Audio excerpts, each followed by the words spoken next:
Fiat Uno. ¿Te subís? Fiat. Y sí, debe ser raro volver después de tanto tiempo, Alberto. Mira, pensá que es un regalo de los muchachos para que pases otra Navidad con tus hermanos. Como hace 50 años. Los que pasamos tanto tiempo acá, sabemos lo que te pasa. Aeropuertos Argentina 2000 es el lugar de donde salen los sueños. Acá yo imagino un espacio solamente para guardar cosas. Y acá un cuarto solo para los chicos. Puedo ver el living, justo acá. Espacioso, cómodo, perfectamente ubicado con una gran vista al mundo exterior. Nuevo Citroën C3 Picasso. Viví tu auto.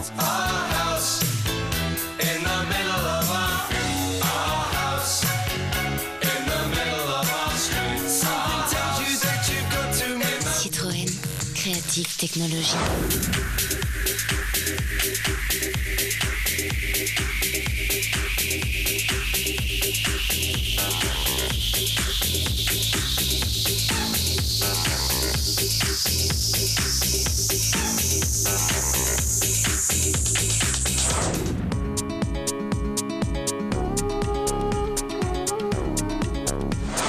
Rubén Cherniachovsky, presidente de Newsan, muchas gracias por recibirnos aquí en las oficinas centrales de la empresa. No, al contrario, es un placer.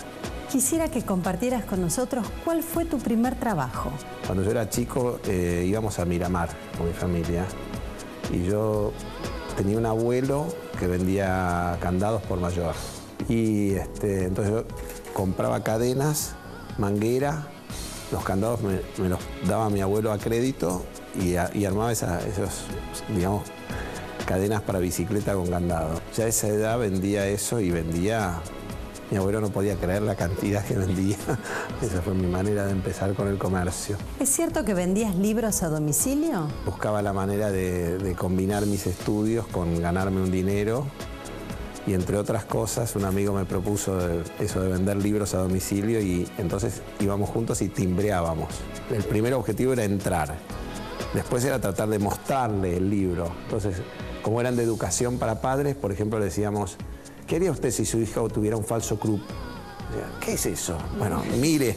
Entonces ahí le mostramos lo que decía el libro, la solución, cómo tenía que entender al hijo y de ahí, ¡pam!, tratar de concretar la venta.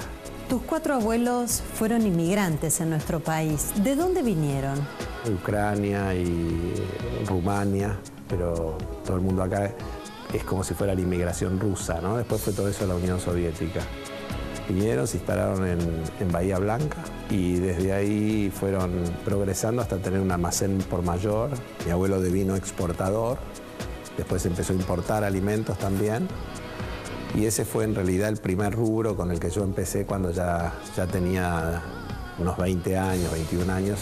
Empecé con una empresa de ese rubro que a su vez mi padre también lo heredó y en algún momento se dedicó a eso, ¿no? ¿Dirías que estas experiencias que tuviste comprando y vendiendo libros fueron tus primeras experiencias comerciales?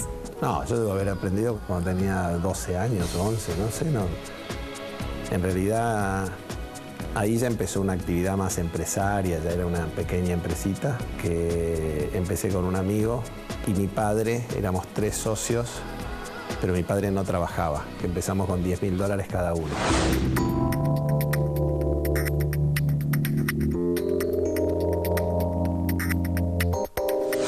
¿A qué se dedicaba este emprendimiento que nos relatás en el cual vos y 2 amigos más habían aportado $10.000 cada uno? Importábamos nueces, almendras, avellanas, palmitos, ananá, pimienta, dátiles, todas esas cosas. Se llamaba Alsina Alimenticios.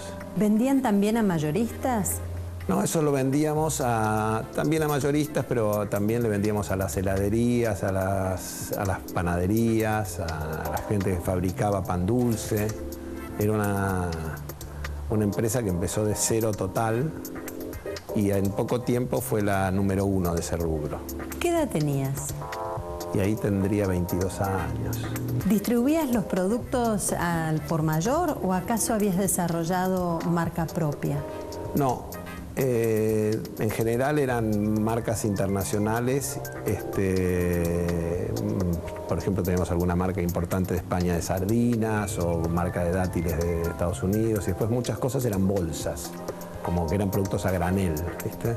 Vivías de chico en Almagro. ¿Te educaste en la escuela pública? Sí, estudié en la escuela pública y primaria, secundaria, y en la universidad también fui siempre a universidades del Estado. ¿En qué momento decidís dejar la industria de alimentos o el sector en el que te habías desarrollado al lado de tu padre para entrar en el mundo de la tecnología? Surgió a partir de, digamos, había una sociedad en la Argentina que constituía un tío mío, un hermano de mi padre, junto con otras dos personas, con dos hermanos. Se llamaban Slochisti y mi tío se llama Elías Cherniajowski. Tenían una empresa local que fabricaba Sansei. Cuando se abre la importación, entienden que yo podría, ya que era un exitoso importador, acompañarlos en volver a importar Sansui de Japón. Viajamos a Japón, tomamos la representación de Sansui y ahí empecé a construir junto con ellos una empresa de importación de electrónica que fue muy exitosa.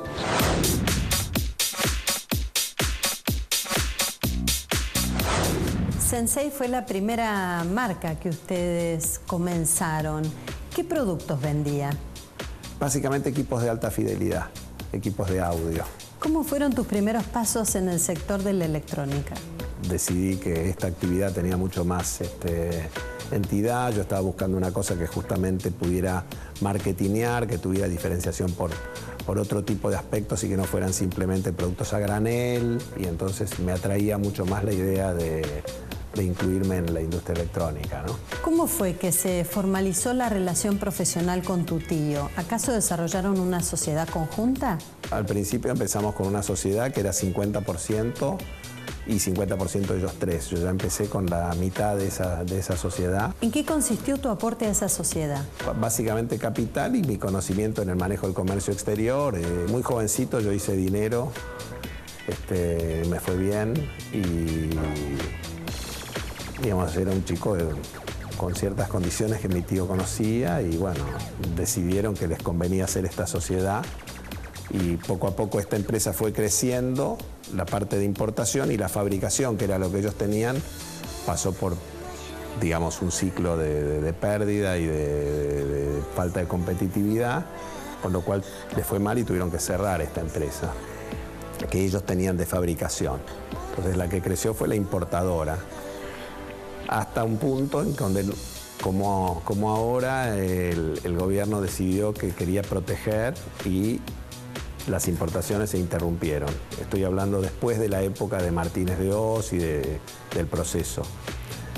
En ese momento, entonces, la decisión era hacer una fábrica. La construimos en Río Grande, en Tierra del Fuego, y mi tío decidió que no íbamos a poder competir con todas las grandes empresas de ese momento, porque estaban todas yendo a Tierra del Fuego, Aurora, Philips, etc. Y nosotros solamente teníamos equipos de audio y era difícil sostener una fábrica y yo salí a ver si podía colocar la fábrica y bueno, hablé con los de Aurora, con los de Philips, y finalmente la compró Philips.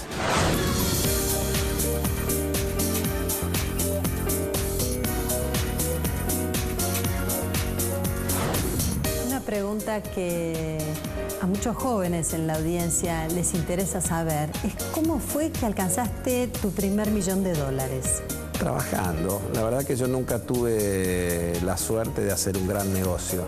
Todo lo que se fue construyendo se fue haciendo ladrillito tras ladrillito y generalmente invirtiéndolos y reinvirtiéndolos y tomando, digamos, el compromiso y el riesgo de seguir haciendo. No tengo memoria de una situación que me haya catapultado a ninguna parte, digamos. Sin duda, tus inicios en el área comercial tuvieron una importancia vital en el desarrollo de tu empresa. Si tuvieras que compartir con nosotros los secretos del sector de ventas, ¿qué dirías? No, yo creo que es una cosa totalmente intuitiva y en realidad todo lo que yo he hecho siempre fue tratar de entender bien y a fondo todas las circunstancias que componen un negocio o un producto, un posicionamiento, tratar de informarme y ser profundo. El resto es solamente una cuestión de intuición y de empuje nada más, ¿no? ¿Cuál es la visión que tenés a la hora de definir un negocio y evaluar el riesgo que esa inversión representa? Bueno, digamos, en primer lugar, que vos pensás que todo mi desarrollo fue básicamente hecho en la Argentina. Vos sabrás que atravesamos muchísimos ciclos, entonces creo que parte de la historia de la Argentina es haber podido anticipar todo lo posible, todas las contingencias y los cambios que se iban a producir y tratar de adaptarse. Esta empresa tuvo que atravesar por ciclos donde la importación era muy fuerte o donde la protección era muy fuerte. Y bueno, en todos los ciclos hemos conseguido una muy buena adaptación y creo que la flexibilidad ha sido el factor que nos caracterizó.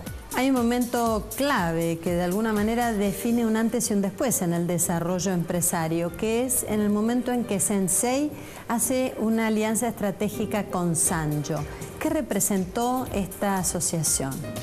Sí, en realidad ese sí es un momento sumamente importante, un punto de inflexión en nuestra trayectoria, porque, digamos, haber pasado de ser un empresario local y que fabricábamos fundamentalmente equipos de audio hasta ese momento, pero no estábamos en el negocio de televisión, que es el negocio principal de la industria, porque era una escala que me excedía. Yo no estaba en condiciones de competir con las grandes empresas, una empresa más pequeña.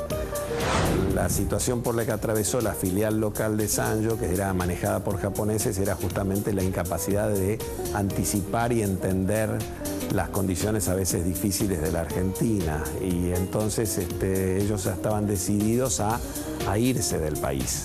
Entonces en ese momento yo me presenté como un joven entusiasta y entonces empezó una negociación con la gente de Japón, que siempre les parecía que iban a venir, iban a firmar el contrato y se iban sin firmarlo, porque cada vez empezaron a conocerme y a ver qué difícil que era convencerme, y las condiciones en que pudimos establecerlo fueron tales que logré que no fuera una empresa dependiente de la multinacional, que tuviéramos toda la potencia de la empresa multinacional, pero la independencia de ser manejada con todas las características de alguien que la maneja localmente. De hecho, yo tenía la mayoría.